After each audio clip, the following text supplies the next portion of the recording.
ಸಕಲೇಶಪುರದಲ್ಲಿ ಸಾರ್ವಜನಿಕ ಕೃಷ್ಣ ಜನ್ಮಾಷ್ಟಮಿ ಆಚರಣಾ ಸಮಿತಿ ಹಾಗೂ ರಾಮದೂತ ಹಿಂದೂ ಮಹಾಗಣಪತಿ ಸಮಿತಿ ವತಿಯಿಂದ ಆಯೋಜಿಸಿರುವ ಕಾರ್ಯಕ್ರಮಗಳ ಕರಪತ್ರವನ್ನು ಸಕಲೇಶ್ವರ ಸ್ವಾಮಿ ದೇವಸ್ಥಾನದಲ್ಲಿ ವಿಶೇಷ ಪೂಜೆ ಅರ್ಚನೆಯೊಂದಿಗೆ ಬಿಡುಗಡೆ ಮಾಡಲಾಯಿತು. ಶಾಸಕ ಸಿಮೆಂಟ್ ಮಂಜು ಸೇರಿದಂತೆ 2 ಸಮಿತಿಗಳ ಪದಾಧಿಕಾರಿಗಳು ಹಾಗೂ ಗಣ್ಯರು ಭಾಗವಹಿಸಿ ಕಾರ್ಯಕ್ರಮಗಳು ಯಶಸ್ವಿಯಾಗಲೆಂದು ಪ್ರಾರ್ಥಿಸಿದರು. ಸೆಪ್ಟೆಂಬರ್ 6ರಂದು ಶ್ರೀನಿವಾಸ ಕಲ್ಯಾಣ ಮಂಟಪದಲ್ಲಿ ಸಾರ್ವಜನಿಕ ಕೃಷ್ಣ ಜನ್ಮಾಷ್ಟಮಿ ಅಂಗವಾಗಿ 9 ವರ್ಷದೊಳಗಿನ ಮಕ್ಕಳಿಗಾಗಿ ರಾಧಾ ಕೃಷ್ಣ ವೇಷಭೂಷಣ ಸ್ಪರ್ಧೆ ನಡೆಯಲಿದೆ. ಸೆಪ್ಟೆಂಬರ್ 14ರಂದು ಶ್ರೀ ಗುರುವೇಗೌಡ ಕಲ್ಯಾಣ ಮಂಟಪದ ಆವರಣದಲ್ಲಿ ರಾಮದೂತ ಹಿಂದೂ ಮಹಾಗಣಪತಿ ಸಮಿತಿಯ 10ನೇ ವರ್ಷದ ಗಣೇಶೋತ್ಸವ ಹಾಗೂ 10 ಗಣಪತಿಗಳ ಪ್ರತಿಷ್ಠಾಪನೆ ವಿಜೃಂಭಣೆಯಿಂದ ನಡೆಯಲಿದೆ. ಈ 2 ಕಾರ್ಯಕ್ರಮಗಳಲ್ಲಿ ಸಾರ್ವಜನಿಕರು ಹೆಚ್ಚಿನ ಸಂಖ್ಯೆಯಲ್ಲಿ ಭಾಗವಹಿಸಿ ಯಶಸ್ವಿಗೊಳಿಸುವಂತೆ ಸಮಿತಿಯ ಪ್ರಮುಖರು ಮನವಿ ಮಾಡಿದ್ದಾರೆ. ನಮಸ್ಕಾರ.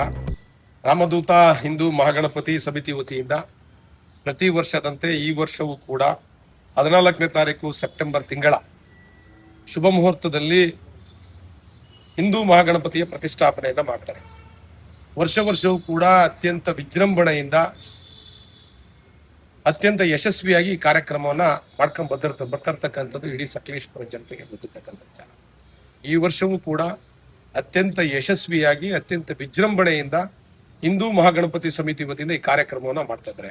ಈ ಒಂದು ಕಾರ್ಯಕ್ರಮಕ್ಕೆ ಹೆಚ್ಚಿನ ಸಂಖ್ಯೆಯಲ್ಲಿ ಹಿಂದೂ ಬಾಂಧವರು, ಭಕ್ತಾದಿಗಳು, ಶ್ರದ್ಧಾ ತಾಯಂದಿರು ಈ ಒಂದು ಕಾರ್ಯಕ್ರಮದಲ್ಲಿ ಭಾಗವಹಿಸಿ ಈ ಕಾರ್ಯಕ್ರಮವನ್ನ ಅತ್ಯಂತ ಯಶಸ್ವಿ ಮಾಡಿಸ್ಕೊಡ್ಬೇಕು ಅಂತ ಹೇಳಿ ಈ ಮೂಲಕ ಪ್ರಾರ್ಥನೆಯನ್ನು ಮಾಡ್ತಾ ಗುರುವೇಗೌಡ ಕಲ್ಯಾಣ ಮಂಟಪದ ಆವರಣದಲ್ಲಿ ಗಣಪತಿಯ ಪ್ರತಿಷ್ಠಾಪನೆಯನ್ನ ಮಾಡ್ತಾರೆ. ಈ ಒಂದು ಕಾರ್ಯಕ್ರಮಕ್ಕೆ ಹೆಚ್ಚಿನ ಸಂಖ್ಯೆಯಲ್ಲಿ ಬಂದು ಈ ಕಾರ್ಯಕ್ರಮವನ್ನು ಯಶಸ್ವಿ ಮಾಡ್ಕೊಳ್ಬೇಕು ಈ ಮೂಲಕ ಮನವಿನ ಮಾಡ್ತೀವಿ.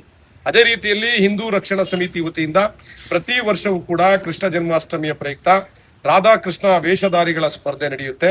6/9/2026 ಭಾನುವಾರ ಅಂದ್ರೆ ಶ್ರೀನಿವಾಸ ಕಲ್ಯಾಣ ಮಂಟಪದಲ್ಲಿ ಈ ಒಂದು ಕಾರ್ಯಕ್ರಮ ನಡೆಯುತ್ತೆ. ಈ ಕಾರ್ಯಕ್ರಮಕ್ಕೆ ಹೆಚ್ಚಿನ ಸಂಖ್ಯೆಯಲ್ಲಿ ಒಂದು ಈ ಕಾರ್ಯಕ್ರಮವನ್ನು ಭಾಗವಹಿಸಿ ಈ ಕಾರ್ಯಕ್ರಮವನ್ನು ಕೂಡ ಯಶಸ್ವಿ ಮಾಡಿಕೊಡ್ಬೇಕಾಗಿ ಈ ಮೂಲಕ ಮನವಿನ ಮಾಡ್ತೀವಿ. ವಿಶೇಷವಾಗಿ 9 ವರ್ಷದ ಒಳಗಿನ ವಯಸ್ಸಿನ ಮಕ್ಕಳು ಕೃಷ್ಣ ಮತ್ತೆ ರಾಧೆಯ ವೇಷವನ್ನು ಧರಿಸಿ ಬಂದ್ರೆ ಆಕರ್ಷಕ ಬಹುಮಾನವನ್ನು ಕೂಡ ಹಿಂದೂ ರಕ್ಷಣಾ ಹಿತರಕ್ಷಣಾ ವೇದಿಕೆ ವತಿಯಿಂದ ಕೊಡ್ತಾರೆ. ಈ ಕಾರ್ಯಕ್ರಮ ಕೂಡ ಹೆಚ್ಚಿನ ಸಂಖ್ಯೆಯಲ್ಲಿ ಶ್ರದ್ಧಾ ತಾಯಂದಿರು ತನ್ನ ಮಕ್ಕಳೊಂದಿಗೆ ಭಾಗವಹಿಸಿ ಈ ಕಾರ್ಯಕ್ರಮವನ್ನು ಕೂಡ ಯಶಸ್ವಿ ಮಾಡಿಕೊಡ್ಬೇಕಾಗಿ ಈ ಮೂಲಕ ತಮ್ಮೆಲ್ಲರಲ್ಲೂ ಕೂಡ ಪ್ರಾರ್ಥನೆಯನ್ನು ಮಾಡ್ತಾ ಇದ್ದೀನಿ.